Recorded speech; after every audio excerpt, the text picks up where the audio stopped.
Hello boys and girls, welcome to Story of the Week. It's Miss Johnstone here. This week's story is Fly, Fly, Freddy by Melanie Joyce. Criss-cross, penguin sauce. Freddy loved playing with his friends Lenny and Flo. They whizzed down the slope on a little red sledge. Whee! Cried Freddy. Suddenly, the little sledge swerved. It skidded and flipped. Everyone tumbled out into a tangle. It was the best fun ever. Oops!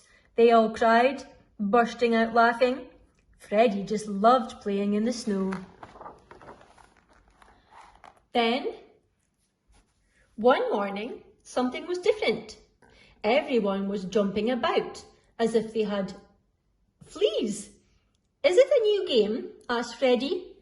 No, we're learning to fly, replied Lenny and Flo. Come on, flap, flap, squawked the flying instructor, wafting his wings. I want to fly too, said Freddy, and he wiggled his flippers. Then he joined the queue behind Lenny and Flo. One by one, the gull chicks flapped and dashed to the edge of the cliff.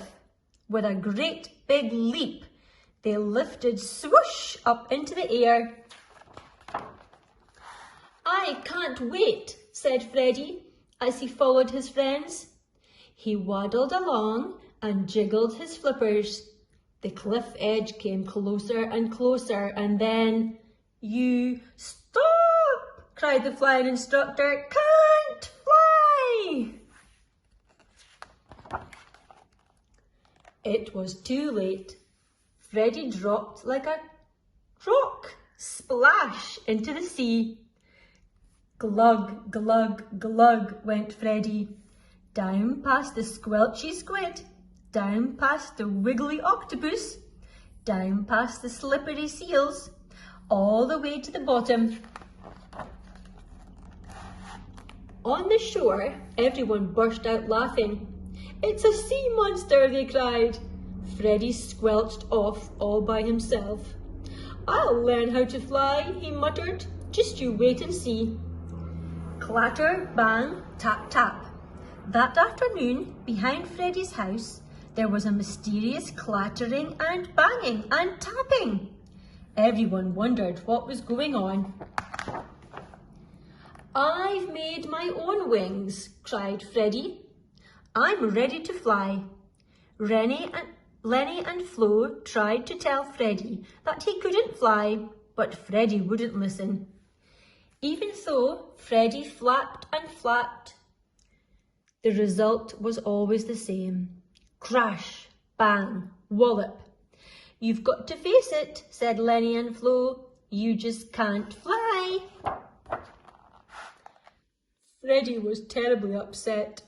He sank into a gloom like a big grey cloud that blotted out the sun. Even the gull chicks stopped laughing. We've got to do something, said Lenny and Flo. That afternoon, on the ice, there was even more mysterious crashing and banging and tapping. Crash, bang, tap, tap. We've made you a plane, said Lenny and Flo. Freddy climbed on board. We're cleared for takeoff, said the flying instructor. Hold on tight, here we go. The gulls all pulled and tugged, they heaved and flapped. Suddenly, the little plane began to move. Whee! I'm flying, cried Freddy. The little plane looped and swooped. It dipped and dived.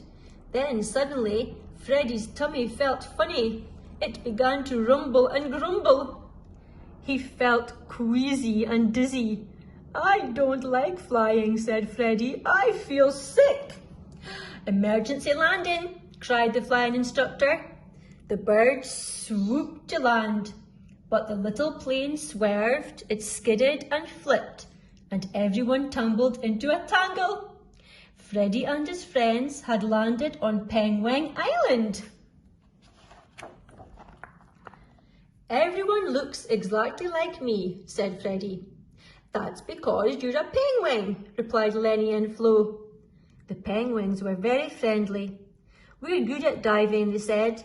Do you want to see? Yes, please, said Freddy.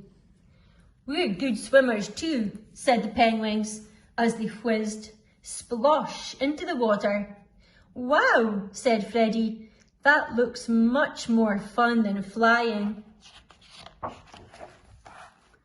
That afternoon, the penguins and the gulls all played happily together. They paddled and dived, they swooped and looped, they splished and they splashed. Freddy was happy again. It didn't matter that he couldn't fly. It was pretty cool being a penguin.